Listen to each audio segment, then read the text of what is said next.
can be involved with the family.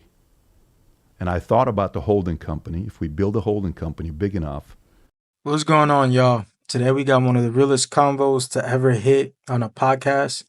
Patrick Beck Davis sits down with Jake Paul on Jake's Paul podcast, BS with Jake Paul. They sit down, they talk about legacy, self-belief, drifting through life, and what it really means to build something that lasts. This isn't just about the fame and the fighting that he has, that he's trying to get with Canelo, or if he got it already. This is just about purpose, vision, and keeping your soul locked in when the world's trying to knock you off track. Where they're not going to be tied to one job. You want to make movies, you can. You want to do docs, you can. You want to be a lawyer, you can. You want to do real estate, you can. You want to be a consultant, you can. You want to be a talent, you can. You want to be. So anytime you sit there and actually play this game out, it's such an exciting game to play. So you're asking work versus vision, right? You're doing the things that you're doing and the day-to-day work. The day-to-day work is sequencing. You're playing a game. And what's sequencing? Like right now, you're trying to get under Canelo's skin, and you're doing a phenomenal job. I love what you do. You in the conversations of being able to troll, Trump's probably number one, but I think you're probably top five. Thank you. To put and the reason why I categorize it with Trump being number one is not a shot. I'm not taking. This is actually a very valuable skill set today, very valuable skill set today, right? But not everybody knows what your vision is. Maybe you're by yourself. Something's moving you. But if you really want to size up any one of your kids, a year and a half ago, I'd come home. I'm looking at my oldest son. And I called my wife. I said, so is he with Papa going to church? No, he said he didn't want to go. So let me talk to him. I said, hey, Tico, what happened? You didn't go to church today. I just didn't feel like it. You didn't feel like it? No. Really? Yeah, so you got such a busy schedule? I just didn't feel like it. So I come home, I talk to him. And I said, hey, what's up with your language lately? He says, what do you mean? I said, I feel like you're drifting. Like life is just like, it's just drifting. I said, you realize you're going to be 25, 30 years old just drifting away if you keep going like this. What are you doing? You think because your brother's playing soccer and we're spending more time with him, maybe we care more about him than you? We're only doing that because he's pursuing something. What do you pursue? Maybe you pursue something. We want to see you pursue something. Go pursue something so we can celebrate with you. And then I said, I want you to watch this video. I put him this video by Outwitting the Devil. Great book. Every kid should read this book. And then he's like, I don't want to drift. I said, so then what do you want to do? I says, what do you like? Dad, you know I like politics. I said, I'm going to take you to as many events as I can, but what else? I don't like jiu-jitsu. I like Muay Thai and kickboxing. I'm going to put you in kickboxing. Jake, you meet my son today. He just turned 13 5 days ago. February 1st, 6 days ago. He takes his shirt off at 13, and I show you what versus 11 doesn't make any sense. Vascular arms. He's got an incredible kick. He's got a ridiculous kick at 13 years old. And his grades went from where it was to now his grades. He's killing it in his grades. His confidence, before he would shake hands like, hi, how are you? How you doing? How are you? Now he'll shake your hand, still have the conversation with you. He'll sit at dinner and have a conversation with you as if he's your age, and you'll enjoy the conversation with him. Sometimes, if we're not too careful and we don't spend our time, or somebody spend time with our kids or our loved ones to get a vision in for them, you can all of a sudden close your eyes, open it up, you're 10 years longer because you drifted for 10 straight years and wasted 10 years of your life. Man, so that right there, that's what it is to be a father. You know, Patrick Bet David isn't yelling at his son. He's showing his son how to get focused, how to lock in. He's not humiliating him. And even though the kid is 13, but you got to start them young. And when he said you would just drift away without a vision, and he wasn't talking just to his son, he was talking to all of us.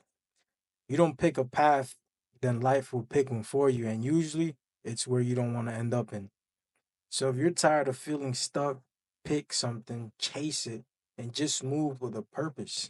So there is the vision, the work day to day. Do I call this guy first? Do I first send the email? Do I go visit him? Do I send him a gift? Do I talk to my guy? Why this guy's got a complaint? Do I hire better people? What's my sequencing of moves? That part comes with experience, but a person with a clear vision has an edge over his peers.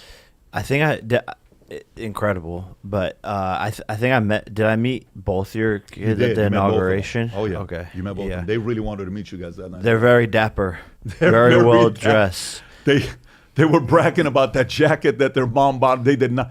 We're in a ball. The place is hot. these guys are not taking their overcoat off. They're sweating, but they love it so much they don't want to take it off. I'm like, guys, you got to take it off. This is a little bit too much here. Respect. I'm curious. So you were talking about the importance of establishing a long-term vision for your future. Okay, say somebody can do that. They've established the long-term vision, but they still have a lack of self-belief. Because in order to actually believe that that vision is attainable for you, you have to have unwavering self-belief, almost delusional at points, because you haven't proven it to yourself that you're worthy of it yet. How do you go about building that self-belief? Well, I think with that specifically is you have to put the cart before the horse. Yep. I think the self-belief and the confidence comes from trying and failing and learning from that. And it builds wisdom. Yeah. Which slowly can grow confidence, because if you keep trying, you're going to get wins under your belt eventually. Yeah. And I think people think like, oh, I'm just going to be confident today and do this, and that. And it's like, no, where my confidence came from specifically in the sport of boxing was just knowing how fucking hard I trained and how many times I failed in the gym and got beat up, bloody nose every day. For the first year, it was a living hell. And eventually, those same people I was fighting, I started to beat. And that's where I realized the confidence and the self-belief. Man, and Jake Paul, he isn't capping at all. Self-belief doesn't just show up one day. You just don't wake up with it. You build that in the shadows, taking all those L's when nobody's clapping for you, nobody's helping you to get up. And while they laugh at you, you keep showing up, bleeding and grinding and getting better. This ain't just about boxing. This is how you win at life, at anything. Anything you do, you got to show up no matter what costs. Lose sleep, doesn't matter. Be there. It's the work that you do when nobody's watching that turns you to a problem. But you know what the question is for? Here's a question for Jake. I'd be curious to know what you say. I think what would be very useful for people to hear is your first fight. Everyone's mocking you. Everyone's making fun of you, okay?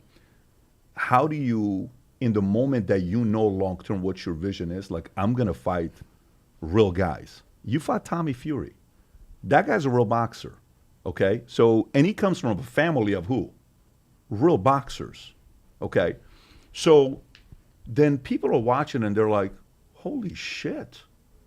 So how do you go through that 3-5 year period of when everybody's questioning you and saying, yeah, he's just trolling, he's not real, he's not doing anything, boxing is, how do you handle it during that period? No, it's what you said. I think my best skill is being a visionary. I already know exactly what I want to do, the life that I want to build, and where exactly I want to end up. Out to currently the year 2040 is where I have my plan set to, and the vision. And it was the same thing on YouTube when I said, I'm going to be the most watched YouTuber on YouTube. And I said that 2 years before I was. And again, it's like, you're crazy. You're never going to do this, blah, blah, blah. But it's that vision and believing in it, and then just doing the steps along the way. And even when I told people in my high school, I'm going to go to Los Angeles, I'm going to be an actor, it's like, ha, ha, ha, yeah, right, you're going to fucking fail, all of these things. But every single time, the visions have come true and even greater than what I could have expected. And so for me, I had already done it a bunch of times where no one believed in me, but I had the vision and it came true. So in boxing, it was really no different, and it's still not different. I mean, if you look at it, 3 years ago, 4 years ago, calling out Canelo, it's like, yeah, right, ha, ha, ha, you're an idiot. And then, up until the 1 yard line, we had our fight scheduled for May 3rd, and then he, did some shady shit, took hundreds of millions of dollars from a foreign country to not fight me. It's a whole spiel, whole long thing. But yeah, I just always have that vision and fully believe in it and know that I have the talent and skills to make it all come true. So the vision allows you to tolerate the pain. Yeah. And you don't have that, I mean, you can't tolerate the pain. And it's delusional optimism as well, I think, until you're not delusional all of a sudden. So that's what I was going to say. I think you guys might not realize it because you've been doing it for so long. You've been operating at a high achieving mindset for so long, but I think the commonality between people like you is that you prove it to yourself every day through your smaller actions. You've built a reputation with yourself that you know when you tell yourself you're going to do something, you do it. That's something as simple as brushing your teeth in the morning, making your bed, getting in the ice bath, going to the gym. Once you do that enough time on the small ones, you start to build this reputation with yourself of, oh, I'm somebody who does the things that I say I'm going to do. You know what's one mistake a lot of guys make at a young age? So, okay, how many people will be miserable if they try to compare their success to the standards of Elon Musk? How many people? Imagine everybody. I mean, the guy's worth $500 billion. So think about it, right? I actually do that. But let me share with you where I'm going with this, and you'll see why that's okay that you do that. You'll see why this makes sense. So, okay, how many people are in this room right now? 2, 4, 6, 8, 10. 2, 4, 6, 8, 9, I think, right? There's a 5. Okay, 9 people in here, right? I didn't graduate high school, so okay, so you got 9 people here. All right. So without what could this not be done? Do we need audio? Yes. I'm not an audio expert. Camera. Not a camera guy. How about Mike making the Mike? Am I saying the name correctly? Making an introduction, right? Team come in here. If I don't have Tope Chico here, this is going to be a mess with the jersey in the front. What jersey are you wearing? I'm wearing my jersey, right? You told Vinny. But the sooner you can identify the role you play, everybody plays a different role.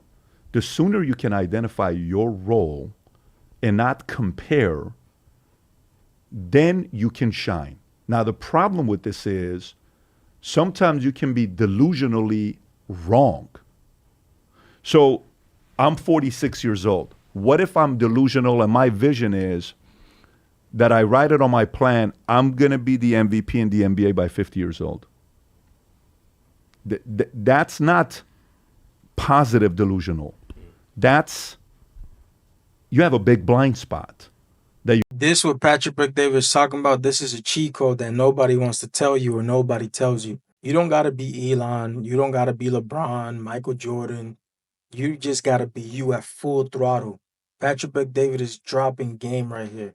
He's saying basically just find your lane, master it, and stop measuring your race with somebody else's stopwatch. Some people shine at number 1, others thrive at 2, and some at 3. The key is knowing your role and owning it. Stop comparing yourself to people and just stay true to yourself and do you. You're thinking.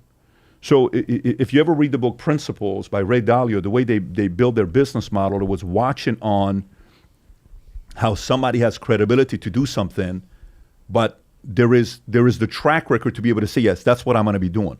My business partner, Tom, who's the president of our holding company, I met him almost 20 years ago. He was part of JamDad. They sold JamDad Sports to EA Sports for $680 million in 2004. Big exit. Made a lot of money, right? And when Bill Gates and Steve Jobs did the interview, only 300 people were invited to that interview. Tom was one of them. So Tom and I meet. This guy's done very well for himself. And in his late 40s, early 50s, he says this to me. He says, you know what took me 50 years to realize in my life? I said, what? He says, every time I've started a business, I made the least amount of money. He says, every time I've been a number 2, number 3, number 5, number 6, I have made more money starting being number 2, number 3, number 4s than being a number 1 in the company. He says, it's not even close. This is what he's telling me this. Now imagine how hard it is to be able to say something like that, right? But how often do we see that in sports? Scotty wasn't a good 1, but he's a great 2. But what if Scotty wants to say, no, I'm a 1? Well, you didn't win as a 1.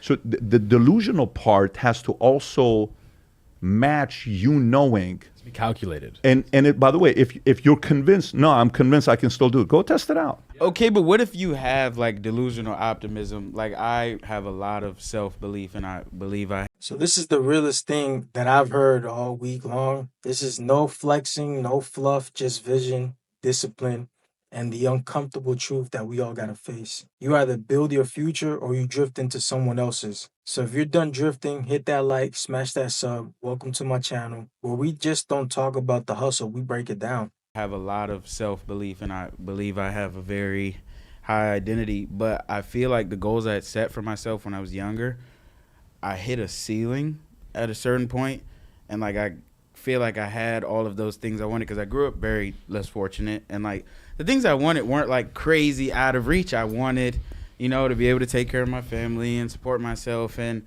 et cetera, et cetera. I hit a ceiling, and I'm like now kind of shaking out of that, but like I don't know, like what the fuck do I do from there when I had that delusional optimism, and then I kind of You don't have it now? I do to a certain extent now. Jasper, how old are you? I'm 24.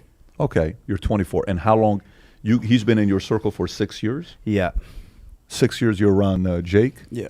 And you don't have that delusional that you had? Oh, no, I have it. I have it. You have it. I have So it. what's the missing thing? Maybe your stomach is full right now. Maybe you're I got very comfortable. Okay, well that's a different story then, because to me, I think you want to say something. Go for it. No, that's what I was gonna say. Is I think being around this lifestyle, you didn't need to like, you weren't backed up into a corner. Yeah. There wasn't like a hunger. The sense of urgency was Yeah. removed. Yeah. When's your completely. birthday? What month's your birthday? January. January 26th. 26th. Okay. So